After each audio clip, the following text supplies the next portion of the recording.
Muito obrigado. Sr. Deputado José Manuel Pureza, faz favor. Muito obrigado, Sr. Presidente. Sr. Professor Manuel Meirinho, queria cumprimentá-lo em nome do Grupo Parlamentar do Bloco de Esquerda e agradecer a sua colaboração neste esforço de reflexão que estamos a fazer para a produção legislativa que permita aumentar a transparência no exercício de funções públicas. Como o Sr. Professor mencionou, esta comissão eventual tem diante de si um conjunto de iniciativas diversas e com filosofias diversas também.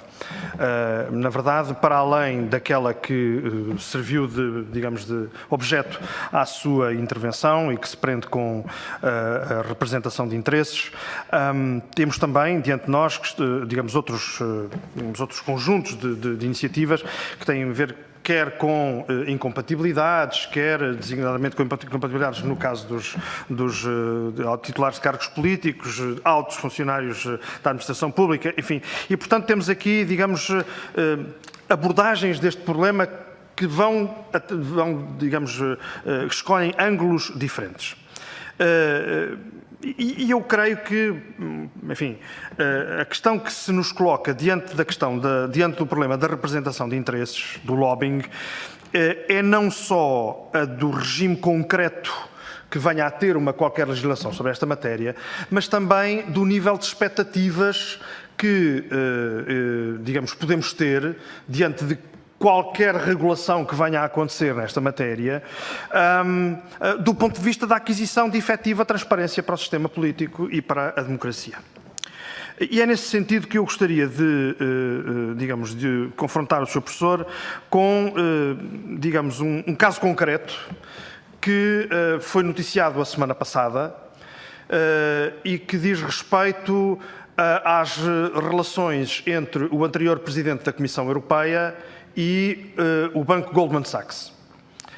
Porque é diante dos casos concretos que eu entendo que devemos, ter uma reflexão e não hesitar perante isso. Eu não quero fazer nenhum juízo, com toda a franqueza, eu sei que já há pessoas que estão a ficar inquietas com isso, é natural, eu compreendo isso, mas não quero fazer nenhum juízo, sobre essa pessoa em causa e sobre a maneira como exerceu o seu cargo. Quero refletir, sim, sobre o sistema europeu nesta matéria. Porque o regime europeu nesta matéria é um regime que é referido inúmeras vezes como um regime particularmente amadurecido, que deve servir de inspiração para legislações nacionais, e eu devo dizer que tenho alguma dúvida relativamente a isso.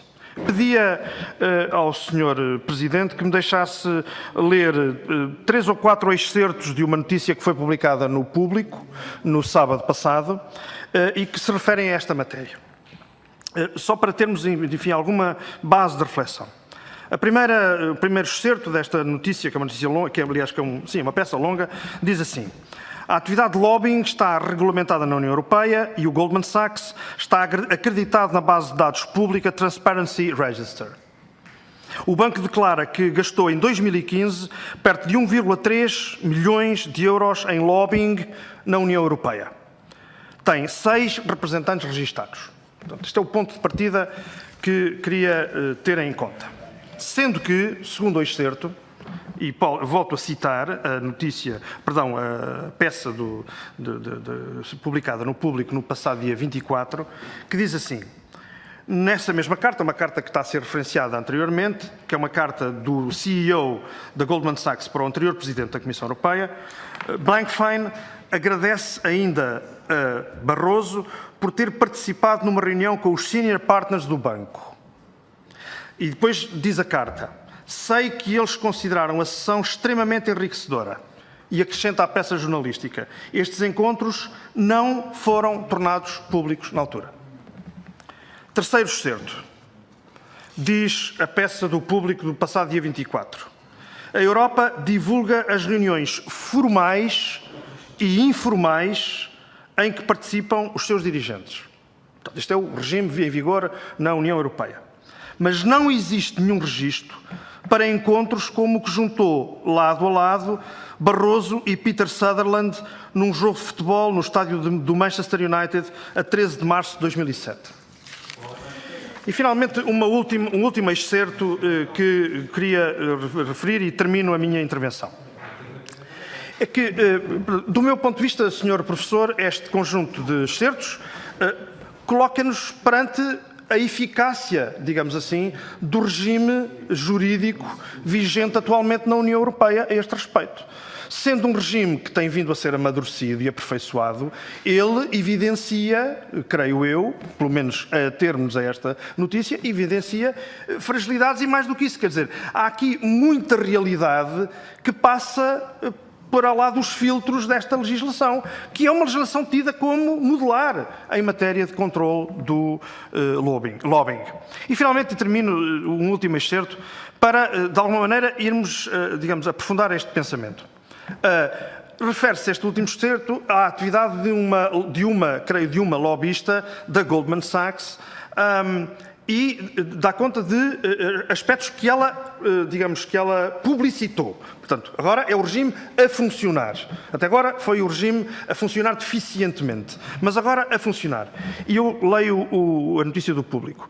A 5 de agosto de 2005, a representante do Goldman Sachs enviou confidencialmente, SIC, para a presidência da Comissão Europeia um relatório com sugestões sobre a legislação em matéria financeira, com a posição do banco sobre as regras que limitam o short selling, venda a descoberto.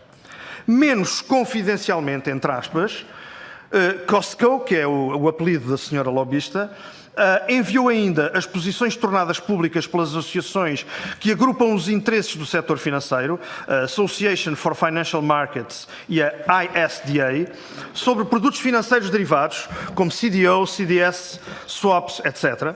E, em resposta, recebeu a garantia de um funcionário do gabinete do Presidente da Comissão Europeia de que aquelas posições seriam lidas com grande interesse. Bom, li este último excerto justamente porque ele vem ao encontro de uma preocupação que temos a este respeito, que é, mesmo que o registro obrigatório funcione da maneira mais escrupulosa e eficaz possível, mesmo que a disciplina jurídica, portanto, existente no âmbito da União Europeia, tenha um funcionamento, enfim, de acordo com aquilo que pretende ter, a capacidade de se ganhar transparência, é a nossa opinião, podemos estar equivocados, mas é a nossa opinião, é uma capacidade muitíssimo limitada. Porque a capacidade de influência pode até tornar-se, ou melhor, a influência pode até tornar-se pública. Mas a verdade é que ela não deixa de ter uma presença de enorme peso, digamos assim, na tomada de decisões. E, portanto, convenhamos, se a transparência é apenas a publicidade e não é a limitação de influências, enfim, com um peso tão significativo na tomada de decisão, eu acho que o nível de expectativas é, enfim, muito limitado.